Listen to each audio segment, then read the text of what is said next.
Hello everyone, welcome to Maths Tuber. I'm very excited again to teach you the new topic, that is properties of whole numbers.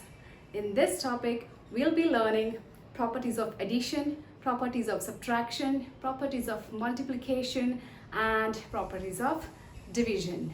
We are going to begin with properties of addition. So let's get started. In properties of addition, we have three more sub-properties, and those are closure property, commutative property, and associative property. We will begin with first closure property. What is closure property? Closure means well within the range of something, within the limit of something. Let's see this example. Here it is 3 plus 5.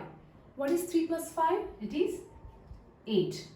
You can see that 3 is a whole number, 5 is a whole number, and their sum 8 is also a whole number, right? Let's see the other example. 8 plus 9. 8 plus 9 is 17. Here also 8 is a whole number, 9 is a whole number, and their sum 17 is also a whole number. From these examples, we understand that when we add two whole numbers, the result of that is also a whole number.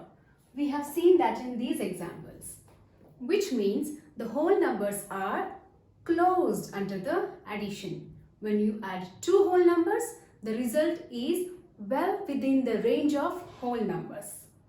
Now let's understand what is commutative property. Commutative means exchange or change of order. We will see this with some examples. Let's consider the first example. Here we are adding 4 and 8. The result of this is 12. But now we will change the order of these two numbers and find the result again. Here we'll be changing like this. So we will write 8 plus 4. And what is the sum of 8 plus 4?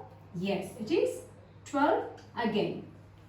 From these two examples, we can see that though we have changed the order of the numbers, the result remains the same. From this, we can write 4 plus 8 equals to 8 plus 4. Which means, though you change the order of the numbers, the result remains the same. So, the commutative property states that the sum of two whole numbers remains the same even if you change the order of the whole numbers. Which also means the whole numbers are commutative under addition. Let's see another example of commutative property. 9 plus 6 is 17. Right?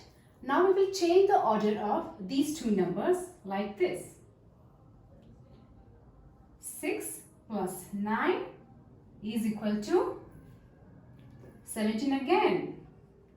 See here, though we have changed the order of the numbers, before it was 9 plus 6, now it is 6 plus 9, we can see that the result remains the same, which again proves that whole numbers are commutative under addition. Or you can also see that addition is commutative for whole numbers.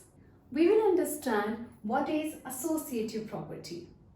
This property is also known as grouping property in the lower grades. To understand this, we will solve some examples. You see here, we are adding 2, 8 and 3. To add this, first we will group 2 and 8 and then add 3 to it. Let's solve this. So 2 plus 8 is 10. And this plus 3 as it is we are writing. And finally 10 plus 3 we are getting as 13. 13 is the sum of 2 plus 8 plus 3. Alright? Note that here first we have grouped 2 and 8. Alright? Now the same example, we are solving it here, but we will change the grouping. The grouping here we are making is 8 plus 3. Alright, please note that there is change in the grouping. Here it is 2 plus 8 and here it is 8 plus 3. So let's solve this. We'll keep 2 plus as it is, and the addition of 8 plus 3 is 11. Okay, so 2 plus 11 we are getting it as 13.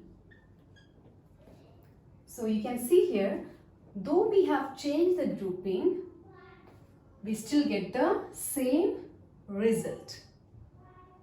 Let's see one more example here. Here we are adding 9, 3 and 4. To solve this, let's do the grouping of 3 and 4. Okay, so 9 plus as it is we are keeping. 3 plus 4 gives us 7. Alright, and 9 plus 7 gives us 16. So 16 is the result for 9 plus 3 plus 4. Now the same example we will solve by changing the group. 9 plus 3 plus 4, but we will group 9 and 3 here. 9 plus 3 is grouped here. Let's solve this further. 9 plus 3 gives us 12 plus 4 as it is. And here 12 plus 4 gives us 16. 16 is the result of 9 plus 3 plus 4. And the grouping done here is 9 plus 3, right? In these two examples, you can see that though we have changed the grouping, the numbers are same, but the grouping is changed. Still, the result remains the same. So, from these examples, we can say that the sum of three whole numbers remains the same even if we change the grouping of the numbers. This also means that addition is associative for whole numbers.